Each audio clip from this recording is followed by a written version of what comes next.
Coach Hunt, it's been a while since we last talked. How have you been? I'm doing well. I just got the little notification that it's being recorded. You're official. You have my consent, John. That's Thank good. you. Appreciate Yeah. that. Uh, one of their most or biggest news that you had this off season just happened last week, I believe. You have a new assistant on your staff. Can you tell us a little bit about her and where did you find her? Yeah, I mean, first off, the off season's been extremely long, right? So March, so there's been a lot of big things that have happened, a lot of positive ones as well.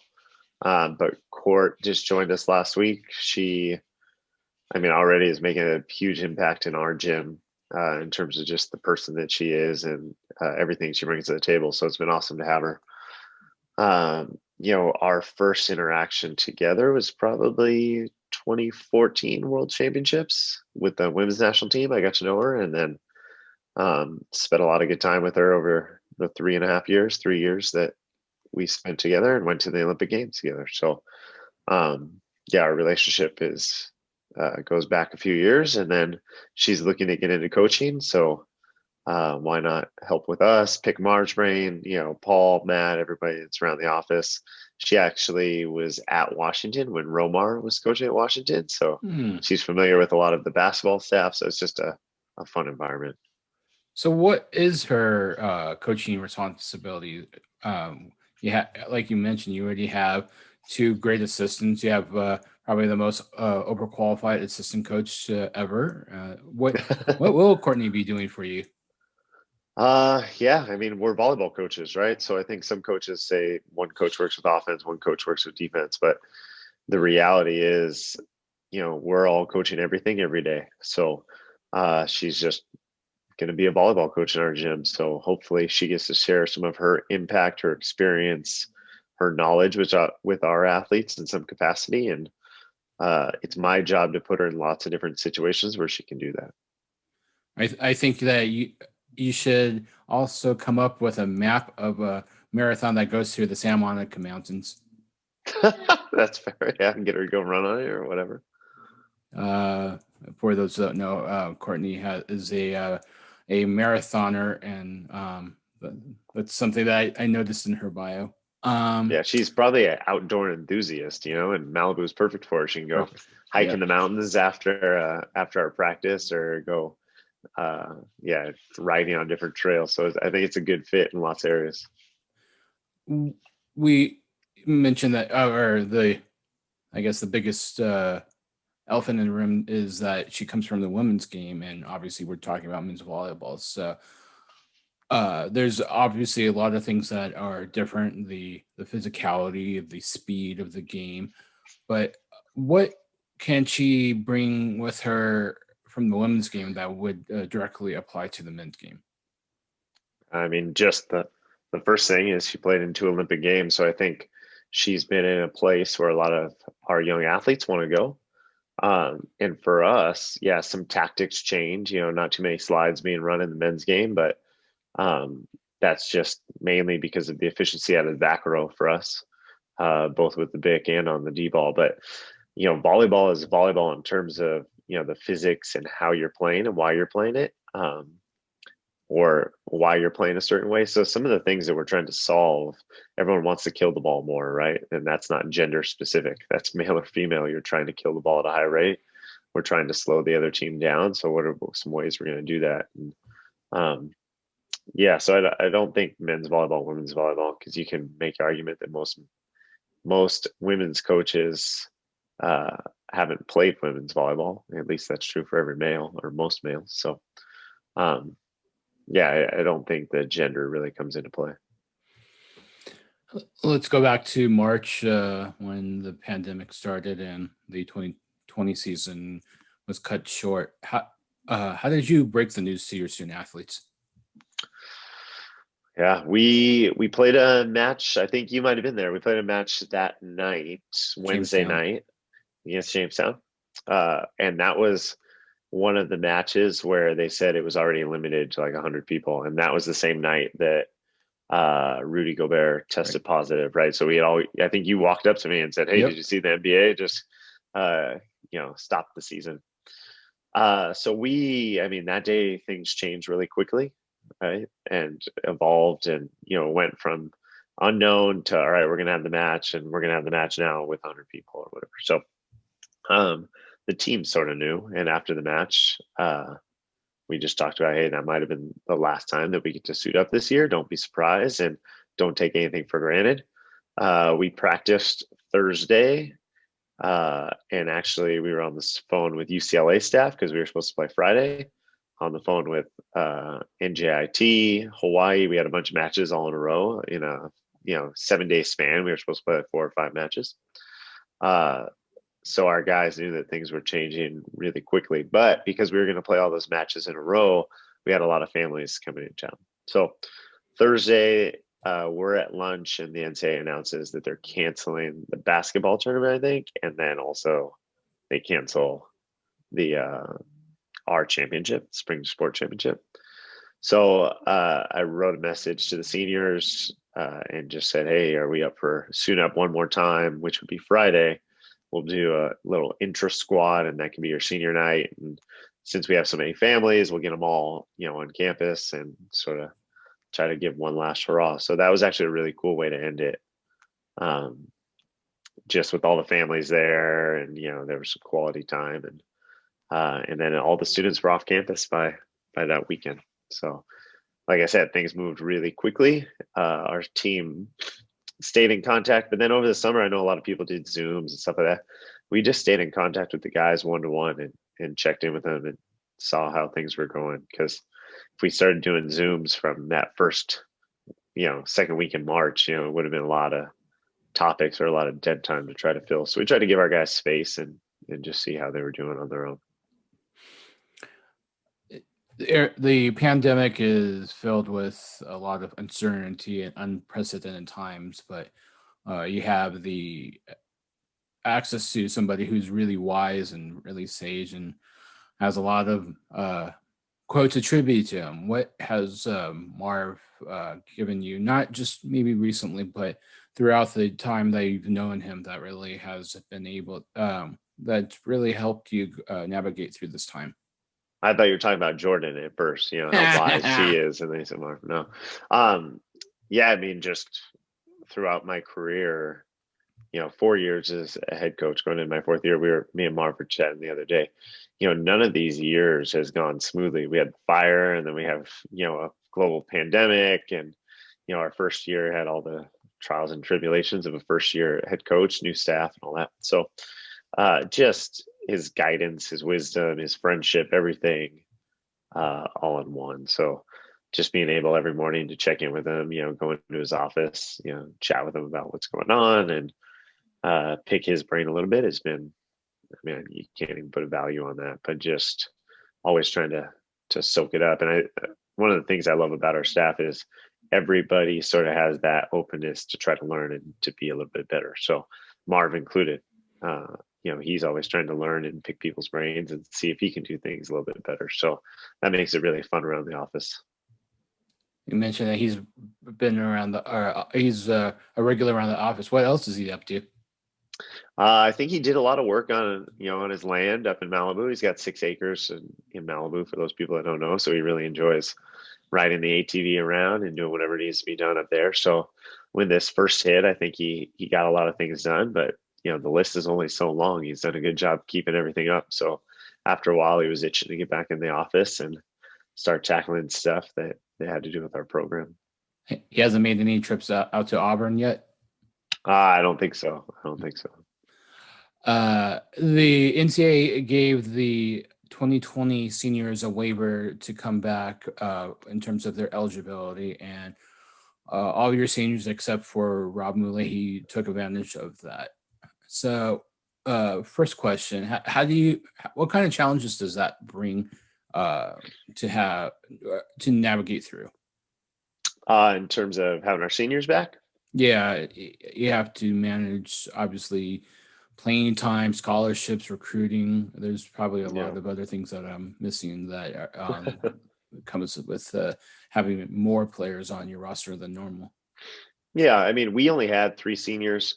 Rob actually signed a professional contract, so he left. And then our other senior, who actually had more years of eligibility but graduated in 3 years, Ben Hancock, he already was accepted to a graduate program, and he actually got married this summer. So his life was well on its way. So Noah is the only one that returned. But the guys were stoked to have him, right? There was no animosity or no, hey, this guy, we're trying to get rid of him. What's really unique for us, are a really young team still, right? In 2019, when we went to the Final Four, we were real senior heavy, lost almost everyone. So we're real young. So where it's really just a blessing for us is the guys basically get an extended freshman year, right? They get to redo their freshman year, which I think all of us, if we can go back and redo our freshman year and sort of fix the mistakes or, make some better choices, I think we would all want to do that. So I'm just thankful that our guys are all getting another year, and we'll see in a few years it'll probably affect us, but we have plenty of time to navigate that. And those are all good things at the end, right? The NCAA got on top of it. I think that Thursday or Friday they'd announced everyone had their year back, so we've been able to have some of those conversations already. And 2020 has been pretty down, but for you personally, it's been pretty good. Your Dodgers won the World Series. That's right. But also you got engaged. So yeah. My question to you is, will Spud be your ring bearer? Oh, Spud, if we can get him to behave. I mean, he always behaves, but he sort of beats to his own drum. Anybody that knows English Bulldogs knows that they can be stubborn. So he sort of just does his own thing. But he was in the engagement photos. He had a little bow tie. I mean, he was looking sharp. So we'll get him involved as much as we can. Let's go back to volleyball. So the Firestone Fieldhouse is shared by 4 teams: the men's and women's volleyball teams and the men's and women's basketball teams. So how does the athletic department go about sharing practice time, especially now that men's and women's basketball are playing or in season right now? Yeah, so the addition that we have that you're talking about is women's volleyball now is going to be playing at the same time. Right. Because we're used to sharing the gym until March, all year round, but with matches until March. And the reality is the coaches at Pepperdine are used to it. They all get along. All the gym coaches are, relatively within 100 feet of each other. So we see each other on a daily basis. Everyone's been awesome, and we all know what we're going through. So I think we talk about there's a loyalty to each other, right? To the Pepperdine coaches. Anybody that's tried to get a serve and pass in our gym before, March already knows that it's tough. And I think everyone understands the situation. We're not hiding a gym on campus, right? We have one. So, I think at this time, we've had some MPSF coaches meetings. I've been a part of some other ones. What's really cool is just knowing how the volleyball community, at the end of the day, there are a bunch of good people that just want our sport to do well. So in these meetings, I think it's the most kind and understanding. I've heard, our colleagues, we compete, but at the end of the day, it's everyone's just trying to get the sport going in the right direction. I think we just want to play matches at this point. So it hasn't been an issue. I don't see it being an issue, and I see everyone being really accommodating. You talked about the coaching staffs at Pepperdine being close. Coach Romar is a big fan of the program.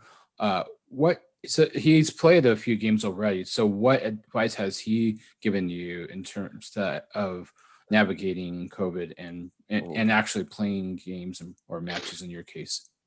Yeah, so far not much, because I think they're still battling through it. They're playing right now against Concordia, and then they played a tough game against CSUN, got on the road the next day, and then yesterday, a few hours before their game, found out that UNLV had a positive test, so they got on the bus and came back. So I know I was on the phone with our trainers talking about, hey, can we avoid that situation? Like, if we're going to go play BYU, what's our testing protocol? Do we really want to find out during a serve and pass that morning that we can't play? So I think we're all just trying to learn and adjust as we go.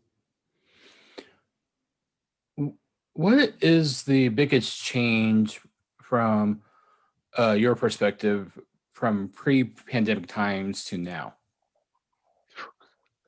It's all changed. I don't know if there's anything the same is sort of the answer for you. Um, yeah, I mean, just everything how we do things is completely different. But what I have noticed is just the value in being able to get into the practice gym, see each other, interact, um, which is cool, right? Like I think sometimes, and this isn't a team thing, but it's just, we're always thinking about the next thing we got to do or the next appointment or, we're in practice, but what do I have to go do after this? Or for the guys, all right, I have this class or that class. And there's an extreme presence right now, in everything that we're doing. And that just comes from maybe having that taken away from us. By now, you would have had played scrimmages at USC at Galen Center. You would have had some the scrimmage against BYU in Vegas. So obviously, you haven't had that this year. How has that impacted your team's preparation? Our team is training really well, but it sort of panics me as a coach because I'm sitting here saying I think we're pretty good. I think we have some talent, but also, we've seen each other for the last few months now, so we know the tendency of each other. We know what we want to do. So when we face somebody that has some different tactics or plays a little bit differently, how are we going to react? So I'm a little bit nervous about that.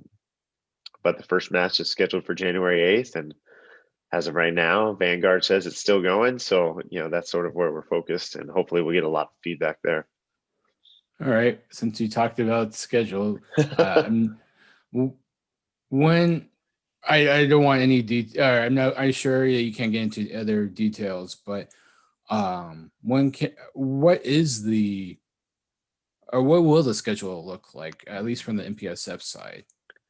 Yeah, I mean, the only details I can't get into are the ones that I'm unsure of, right? I don't want to throw out speculation for the internet, but MPSF has had a schedule in place for a month and a half, 2 months now. I think as coaches, we got together and we saw what was happening. We wanted to get ahead of it. We added in bye weeks. We added in just for makeup matches. We adjusted it so that we're playing the same team twice in a week, so we're not having athletes trying to limit our exposure as much as possible. And then if we have to reschedule, it's just easier. So Matt Worley did a great job of coming up with the template that we ultimately used, and everyone else was on board in terms of giving good feedback and helping design that. So the MPSF is ready to go. We've had our schedule for a while. We're just trying to see when we will have non-conference or what non-conference we can't play. Mainly the schools in Southern California are waiting to hear from the Big West. Big West is sounds like it's going to be much more restrictive. Obviously, last week they released it. They're not going to have fall sports playing in the spring. So I think the Big West is trying to navigate that all. With our conference, it's a little bit different because we have teams from 3 or 4 different conferences, right? So the MPSF can navigate that a little bit easier, I think, where the Big West is falling under their conference. Are you able to tell us when the first week of conference matches is scheduled to be? Yeah, I think it's supposed to be February like 13th or something Okay. like that weekend. Now teams are probably playing a little bit before then, but that's what we're all working off of. Again, assuming that we Right. can all play safely. So that's that'll be a big weekend as MPSF openers. Um, well, another change is you have not been able to see any high school players play last spring, Yep. or their season got cut, and then you don't have the club season or and the summer season. So, how do you go about recruiting, generally speaking, not specifically, uh, Yep. because you can't see these players play? Yeah, I mean, a lot of video, a lot of getting to know their personalities, right? Getting to know them as people. I think that's a big one. Going back to our current team, it doesn't really affect us as much because we're a young team, right? So I'm really thankful about that. But just getting to know guys and taking the time to build relationships with future athletes, I think is a big one for us. So as I'm sure it is every coach right now, because we can sit there and we can complain about not being able to see that many things or not being able to see them in person, but the reality is those athletes are still going to graduate high school in a projected year, and they're still going to play volleyball somewhere, right? And they should play volleyball somewhere. So we still have to figure out if they're going to be a good fit for our school, or other coaches are going to have to figure that out for their schools as well. 2 more questions for you. Yeah. One, what has really surprised you about your student athletes during this off season, whether it's their play or just some kind of or something they did off the court? Yeah. Ah, man, it seems, and maybe it's just because we haven't been in the gym in a while. It seems like they're all into it. They all want to make changes, and they're all invested in making changes quickly. We know as people, change is hard, right? There's a reason the diet industry makes so much money, right? Just because habits are hard to break. So yeah, I see a lot of guys that are changing habits quickly. Maybe it's just we're more attuned to them as coaches, or maybe it's they're thinking about it more. I don't know, but I love that the athletes are excited to be back in the gym and they're making a lot of changes. Those things are, will make a lot of coaches happy. That's for sure. And the last question, because I love putting people on the spot. Oh man, the Dodgers won the World Series. The Lakers won the NBA title. There's one more professional team that's playing right now, and their PA announcer is one of your biggest supporters. Talking about Sam Lagana. So, will the Rams win the Super Bowl this year? Ooh, I don't know. That's a good question. I mean, I was born and raised in Los Angeles, right? So I'm a big LA sports fan. I went to a few Dodgers World Series games when they unfortunately lost. Maybe I'm bad luck, and that's why they won this time. Who knows? So yeah, I mean, obviously, I would love the Rams to be back in the Super Bowl. It was heartbreaking when they went a few years ago and lost. But I don't know. I as a coach, you sit back and you're saying, man, we're gonna have a hard time. Our defense is pretty good, but our offense at times can be stagnant, and our quarterback likes to turn the ball over a lot, so that makes it difficult.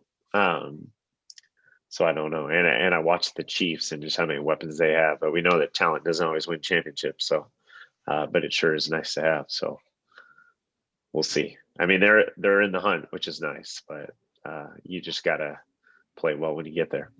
Yep, that's for sure. Well, thank you for taking time with us off the block. We definitely are crossing our fingers, praying for a season, and we wish you the best of luck. Thanks. I appreciate it, John. Thank you.